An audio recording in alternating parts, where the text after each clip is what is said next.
I-57, 32 minutes from I-80 to the merge. Then the Ryan, running 26 minutes, 95th to downtown. A crash at 91st Street, adding to those delays on I-57 and the Bishop Ford Freeway.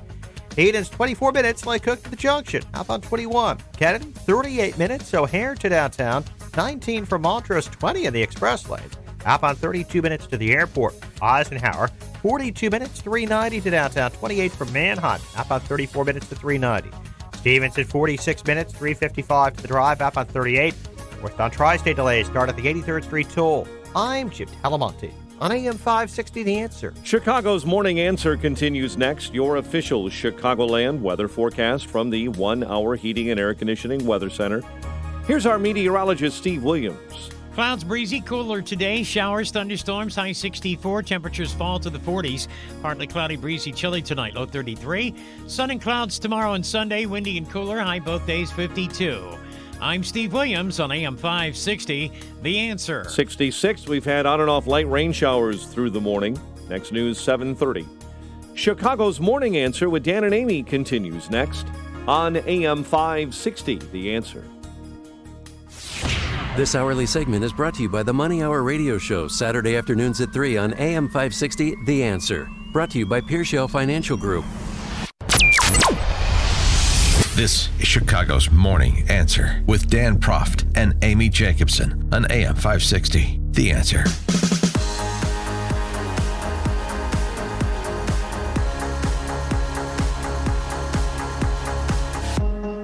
Good morning. Amy Jacobson here. Sean Thompson in for me. Sitting in for Dan Proft while Dan's enjoying a mancation with his buddies. Golfing up in northern Michigan doesn't sound nice. So they say. There's a lot of twister going on, I think. But anyway, we got Bret Baier on the line. No time for tomfoolery. I know, but all right, so today's the big day. Yet another person is supposed to testify in the impeachment probe into President Trump, the former ambassador to the Ukraine. Will she do it? I just don't think you're running a country. I just don't think that you can have all of these people testifying about every conversation you've had. No, I don't think people should be allowed. You have to run a country. I don't think you should be allowed to do that. And Maria Yanovich, the ousted American ambassador to the Ukraine, is set to testify, but will the White House block her like they did Sondland earlier? Let's begin there with Bret Baier as we welcome him back to our Turnkey.pro answer line. Good morning, Bret Baier. How are you? Good morning. Doing well. So what do you think is going to happen this morning?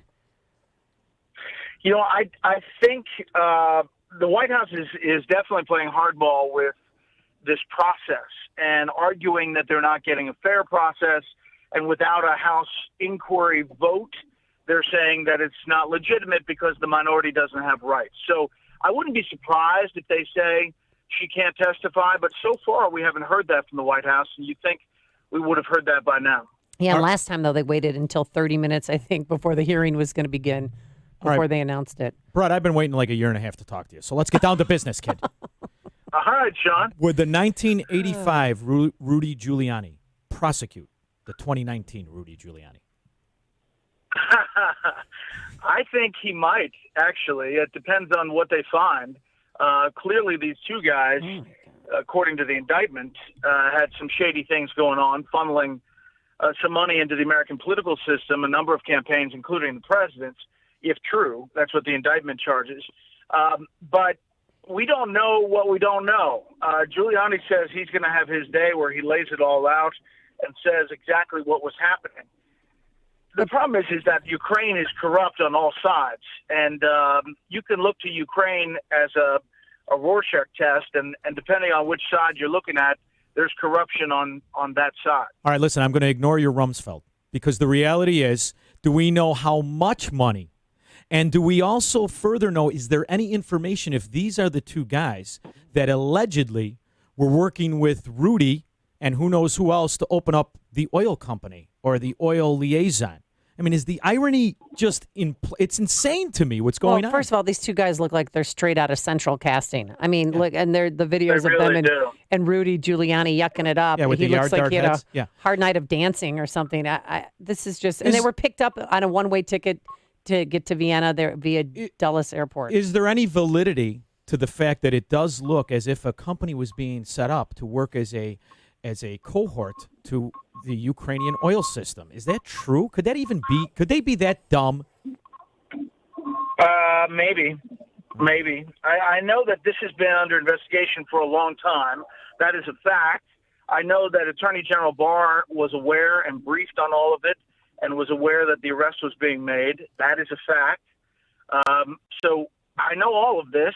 I think that what I don't know is the extent of the evidence about Giuliani and setting up the oil company. So we're going to have to wait and see what comes down evidence-wise. So now, Rudy Giuliani, please tell me he's going to be sidelined from the Sunday morning talk shows, and that Trey Gowdy is now, I know he's part of Trump's legal team on possible impeachment, but is he going to be, have a lesser role now in President Trump's life?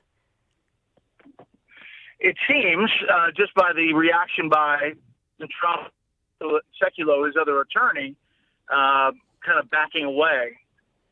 A lot of sentences that said, well, we didn't know any of this, and we don't know those guys. So I would think that he's not front and center. Gowdy's got to wait a little while because of lobbying rules. The president talked about that yesterday. So it's not probably until January that he comes on board. All right, forgive my McLaughlin group here, but I you're Bret Baier, for God's sakes. I want to ask you about this. It's driving me nuts. Could it possibly be that it is going to be exposed by Trump's bold move in Syria that since Barack Obama sent an executive order where we were sent to protect those Kurds, that those Kurds are in fact the PKK communist Kurds? Will that ever be revealed? Because that's what it looks like to me. It looks like we were protecting communists for the last 6 years, and I find that troubling. Well, that's not what the guys, the special forces on the ground who've been working with these Kurds say. They say that they were, trying to protect that property and those ISIS fighters. They're still guarding the ISIS jails. I don't know. There's a mixture of Kurds. Large Kurd, small Kurd. No, I'm just kidding. Yeah. There's getting hungry. There's all kinds of different Kurds there. Right.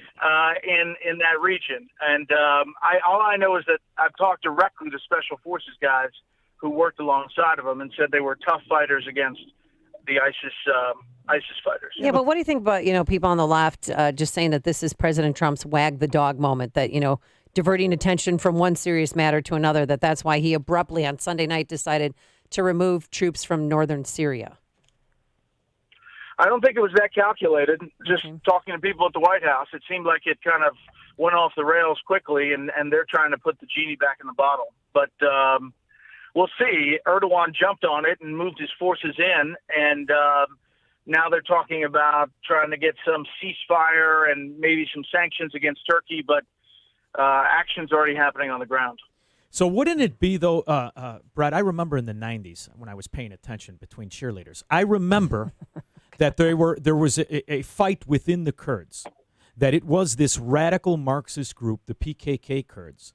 And I distinctly remember them having their position in Syria, which was, or they were on that Turkey border, and it was wreaking havoc from the Kurds that were trying to transport, and at that time I believe it was gasoline, going back and forth, and they were bombing their own people. So if it is revealed that these are in fact those Kurds, that would be a tremendous scandal, would it not? It would be. It would be. As I said, it's tough to parse people that were kind of, they don't wear uniforms. You don't have to mention me when you break the story. You don't have to mention me, but Oh my a little. God, I wouldn't be offended. All right. I'll cite you. Thank you. He's very humble. According to sources in Chicago. Yeah, Sean from Elmwood Park. There you go. Another big story yesterday that came out moments before President Trump took the stage for his first rally since this impeachment probe began was that the whistleblower, the first whistleblower, actually worked for Vice President Joe Biden. Do you have any more details on that? Yeah, I mean, that's basically the extent of our knowledge, is that it looks like not as a candidate and not as a Democratic candidate, and that was the parsing of the lawyer's statement, but as vice president, which is, very conceivable in an NSC kind of setting some of these career folks go from administration to administration. But, it's another element to this whole thing. Right, but are you surprised at the great lengths that they're going to go to allow him to testify, take him to an undisclosed location, have him sit behind a screen so nobody can see him, distort his voice so nobody could pick out who he is, and it's all hearsay information and not firsthand information? Yeah, we don't know if that's it. You know what I mean? It could be here. It's the telephone call and some conversations. And if that's it, we already have the transcript. So it's like we know more than he did. It's all very Dr. Strangelove. I love it. I'm going to McLaughlin group you one more time. Oh, boy. Hong Kong. Could it be that the turmoil... Issue 2.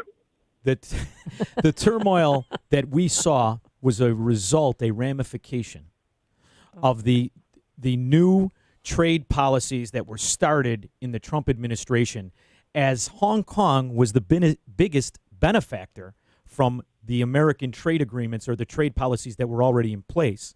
And that when we implemented this trade war, when we started it, they suffered first and the hardest, and therefore the upheaval began. You Alex Jones over there? What do you think? Come on, that's good stuff. That's a good question. You have a lot of... Boy, he's got a lot of free time on his hands, huh? Feel free to borrow that question. Go ahead. A lot of bank shots going on here. I do think that triple cushion, I do think that it is tied to the trade now. I think that that's a fair thing, that the China trade talks and what's happening in Hong Kong, the reason the president hasn't come out and given a forceful speech is in part because it's part of the deal. And I think that as far as what the feelings are on the ground in Hong Kong and whether that's resulting of the initial trade talks, I'm not sure about that. I do know that the Chinese are in town here today, and they're optimistic at the White House. All right. 85 Buick Riviera or Tornado? Which one you like? Tornado. See, I didn't know you were a car buff. I knew you played golf and everything. And also, you're an author, and your latest book, 3 Days at the Brink, FDR's Daring Gamble to Win World War II, the release date is coming up on October 22nd. How can we pre-order your book? Just anything that sells books. Amazon, also BretBaier.com. Pre-order the book. Excited about it. I'll be in Chicago. There's I forget the date, but it's one of the early stops at the university. All right. I got a cigar store. Cigar on me when you're ready. University Club, so we could go to BretBaier.com and get the information? Yes, all the dates are on there. Okay, great. He's more interested in the cigar. Tell her. It's exciting. Well,